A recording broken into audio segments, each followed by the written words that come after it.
Welcome to Story Hour, a virtual meetup hosted by Wolf and Heron.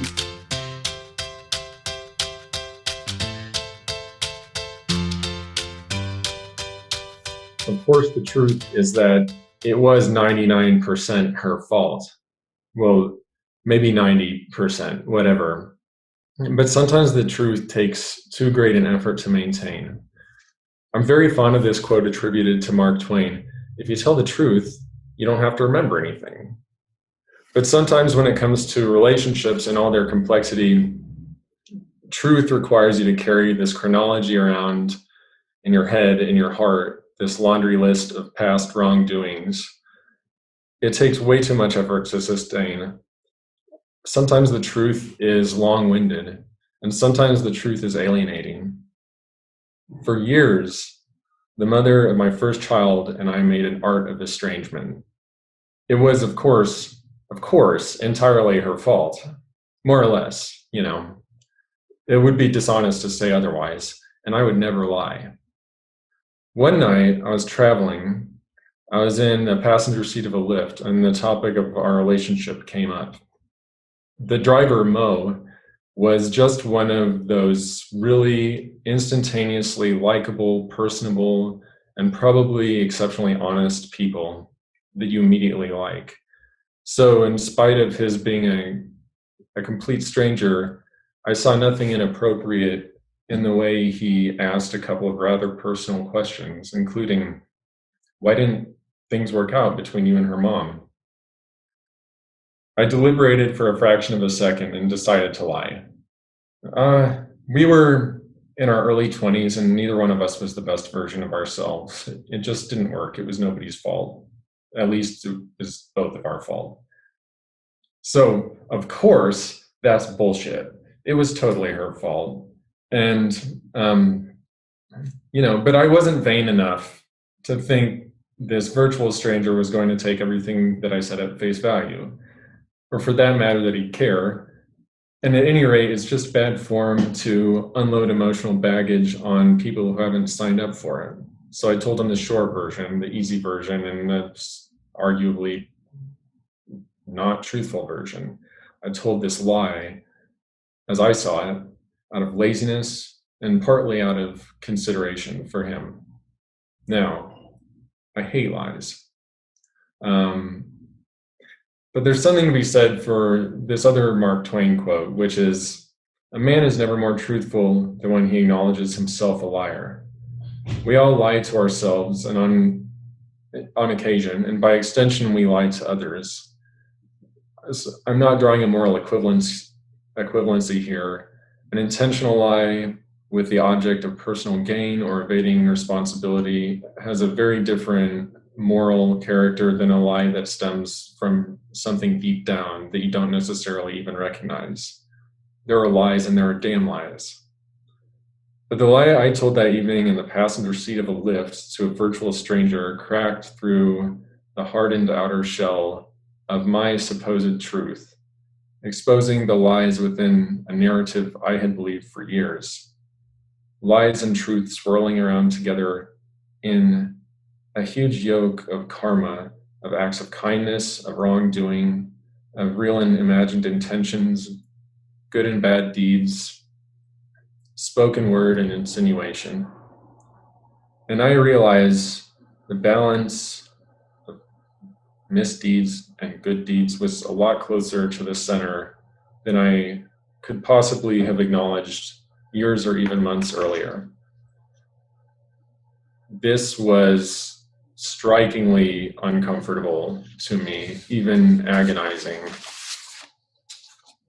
I planted a seed when I told that lie. It blossomed and grew. Its roots ripped through the soil, unearthing rocks and twisting their way into my conscience.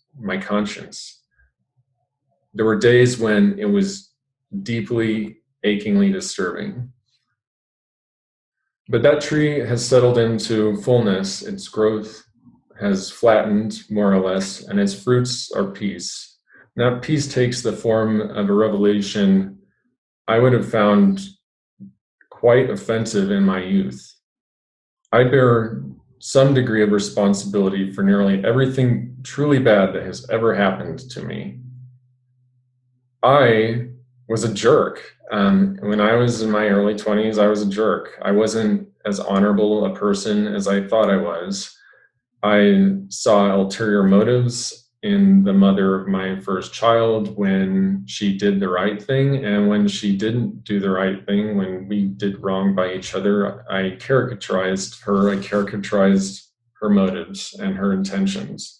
We made evil caricatures of each other.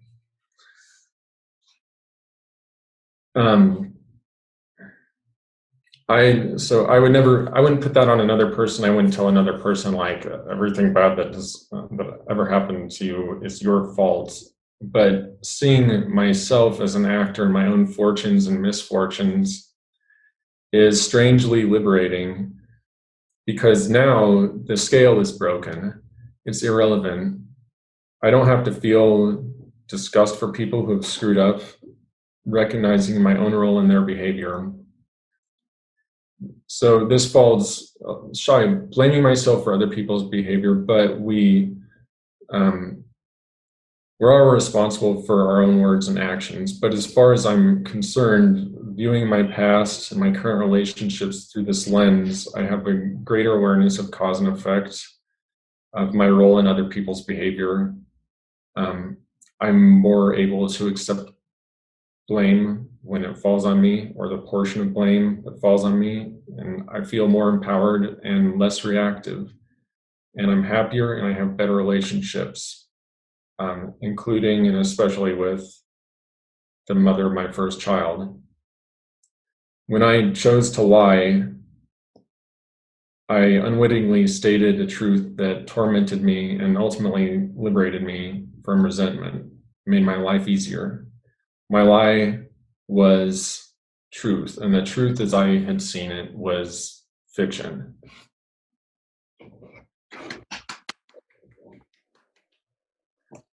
Thank you, John.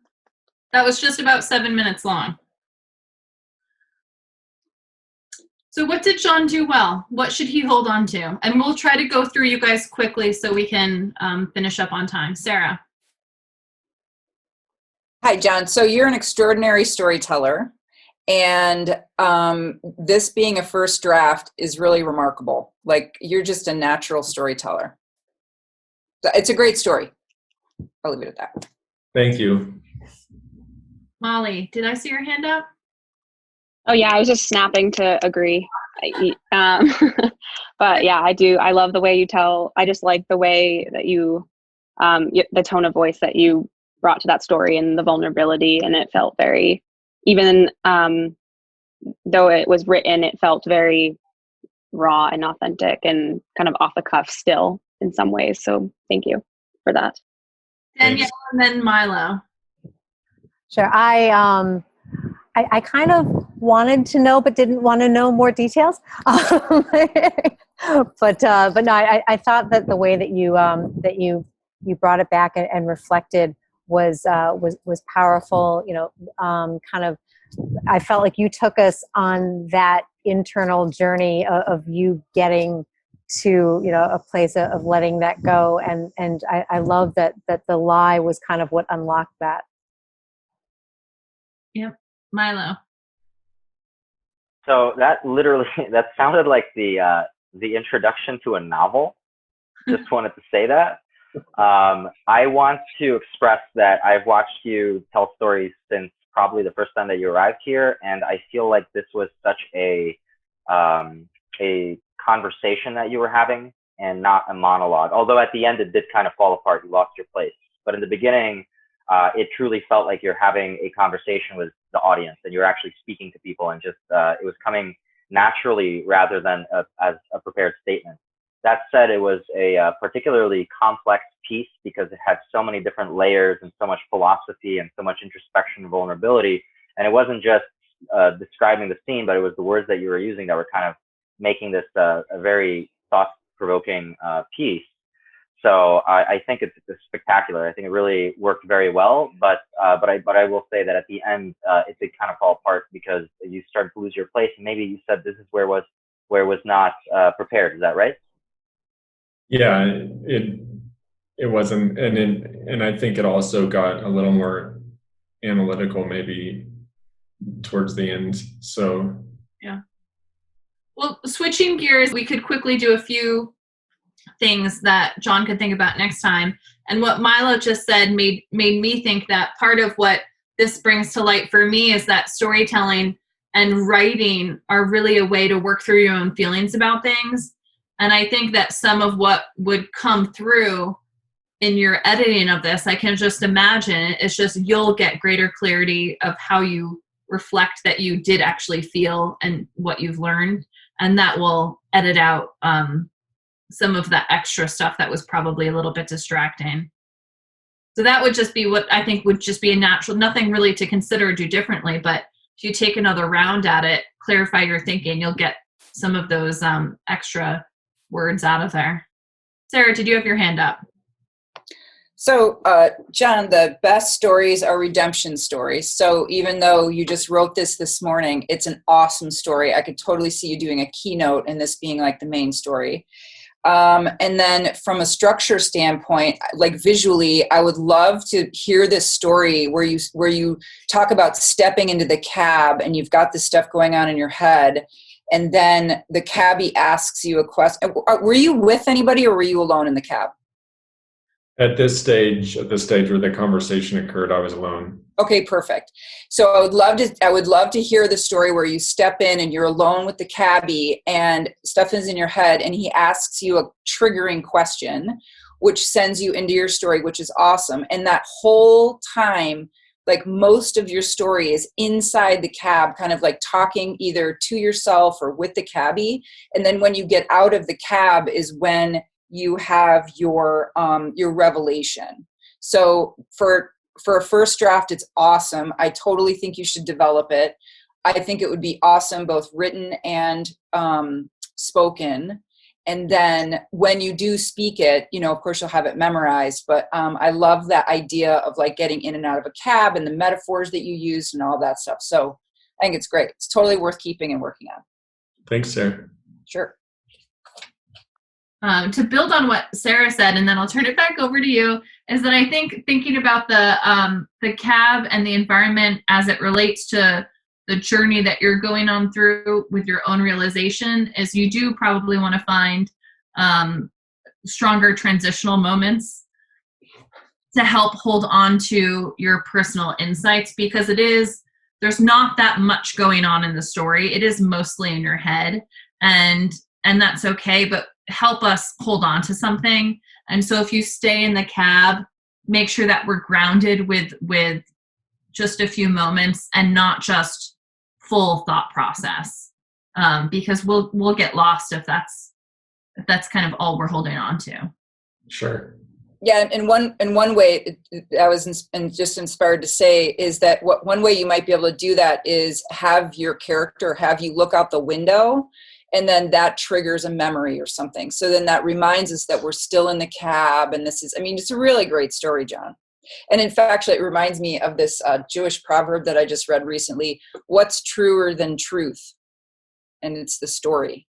So however you tell your story, regardless of how manufactured it is the truth. And so I think it's a real powerful story you have. And I believe a lot of people can relate to it too, which I think is why it's so powerful. Thanks. All right. Thank you guys for your feedback. Thank you, John, for sharing your story. It's been a good one, and have a great weekend. Thanks, Kara. Bye, everyone. Bye. Visit wolfandheron.com to find out more about our story hours.